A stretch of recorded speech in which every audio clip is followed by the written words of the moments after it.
Welcome to this explainer. Today, we're diving into the vibrant and honestly incredible true story behind the origins of Buddhism and the life of Siddhartha Gautama. We're going to explore a tale that feels a lot like a modern epic. We're talking extreme wealth, radical rebellion, and a quest for ultimate truth that literally changed the world. If you've ever felt totally overwhelmed by the extremes of modern life, trust me, this is going to be incredibly relevant to you. Let's start with a provocative thought. Just picture this for a second. Imagine having unlimited wealth, zero problems, perfect comfort, only to suddenly discover that it was all a carefully constructed lie designed to keep you in the dark. That right there perfectly sets the stage for a young prince who lived in what you could call the ultimate helicopter parenting bubble. Section 1. The Sheltered Life, a Royal Bubble. Okay, let's jump right into this chapter of his life, starting in Lumbini, which is in modern-day Nepal. Siddhartha was born into the aristocratic Shakya clan around 563 BCE. Right after his birth, these seers made a massive prophecy. They said this baby would either become a supreme, world-conquering king or a fully enlightened spiritual leader. Well, his father, King Suddhodana, definitely wanted a royal successor, not a wandering monk. So he raised his son in absolute mind-boggling luxury to make absolutely sure the prince never ever wanted to leave the royal life. The contrast between his life and the real world was just wild. To guarantee Siddhartha became a great king, his father literally banned any mention or even performance of sickness, aging, or death inside the palace walls. It was totally forbidden. Siddhartha even had 3 different palaces just for the different seasons. He got married at 16 to Princess Yashodhara and had a son named Rahula. Fun fact here, Rahula translates to fetter or bond, which is a pretty huge clue about how Siddhartha was feeling. Despite having every worldly pleasure you could possibly imagine, he felt this deep, quiet restlessness. He was completely sheltered from the realities of human existence. Section 2. The 4 Sights, a reality check. So, at age 29, this comfortable, super colorful illusion completely shatters. The prince takes a fateful chariot ride outside the heavily guarded palace gates and, for the first time, actually sees the real world. In what we now call the 4 Sights, Siddhartha gets a rapid-fire reality check. It happens in quick succession. He witnesses aging by seeing an old man, disease by seeing a sick person, and death by seeing a corpse, all for the very first time in his life. The shock is immense. He realizes that suffering is an unavoidable universal truth. No amount of royal wealth can stop it. But then he sees a 4th sight, a peaceful, wandering ascetic monk.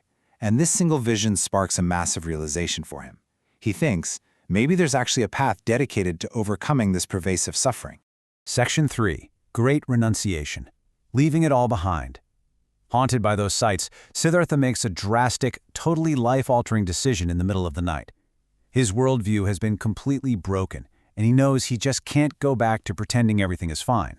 In an event known as the Great Renunciation, he secretly leaves his sleeping wife and newborn son. He abandons his family, his titles, and his immense wealth. He trades his royal silks for the rough, simple robes of a wandering monk, and even cuts off his hair, symbolizing the absolute destruction of his royal pride and ego.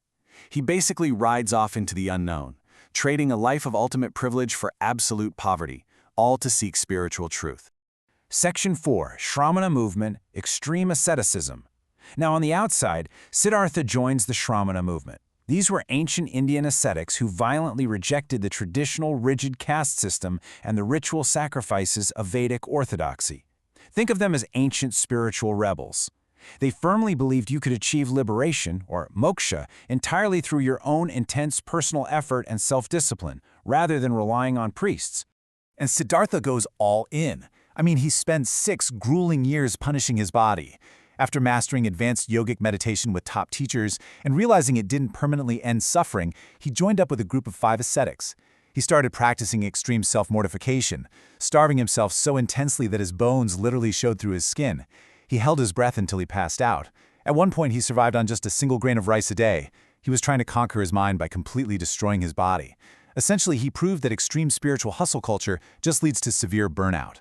Section 5. The Middle Way, Finding Balance. And burnout is exactly what happened. Collapsing from total exhaustion near the Naranjana River, Siddhartha hits a major turning point. he finally realizes that starving himself and destroying his physical health isn't bringing him any closer to enlightenment. It's really just making him weak. Then, in this beautifully simple yet completely revolutionary moment, a kind village woman named Sujata sees him and offers him a bowl of nourishing rice milk. Siddhartha breaks his fast and accepts it. This single act restores his physical strength, but way more importantly, it radically shifts his entire philosophy. Now, his 5 ascetic friends are totally disgusted by this. They think he's given up and they abandon him. But actually, Siddhartha has just figured it all out. The crucial takeaway here is that he rejects both extremes. He completely rejects the pampered, self-indulgent palace life he left behind, but he also rejects the harsh starvation diets of the ascetics. Instead, he discovers the middle way. It's a profound, balanced approach to life that says you have to preserve your physical health to actually facilitate deep mental and spiritual cultivation. So, with his energy fully restored and his mind clear, he travels to Bodh Gaya. He sits under a pipal tree, which we now know as the Bodhi tree, and makes a fierce vow. He decides he will absolutely not get up until he uncovers the ultimate truth. For 49 days, he meditates. He faces down all his own inner demons and fears, which are symbolized in the story by the demon Mara trying to distract him with worldly temptations, but he remains totally unshaken. Finally, at the age of 35, he achieves supreme knowledge.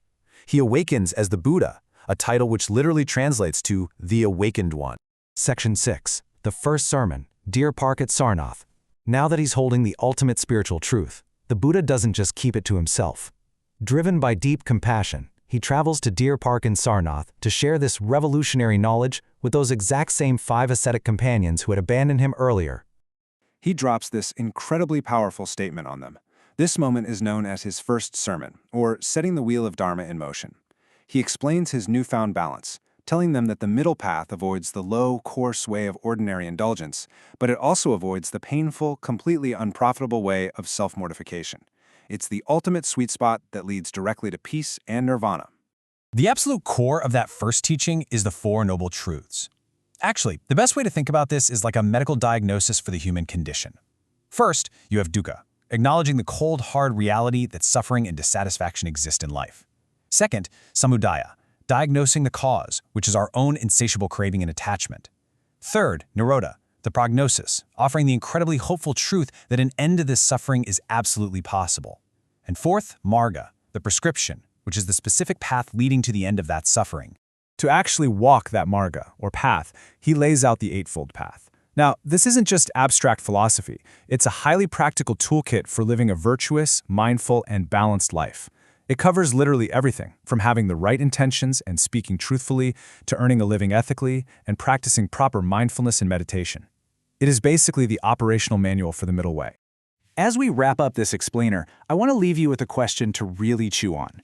How can you use Siddhartha's ancient wisdom to find balance in your own daily struggles? I mean, we live in a world of extremes right now. Hustle culture versus complete burnout, digital overload versus total disconnection.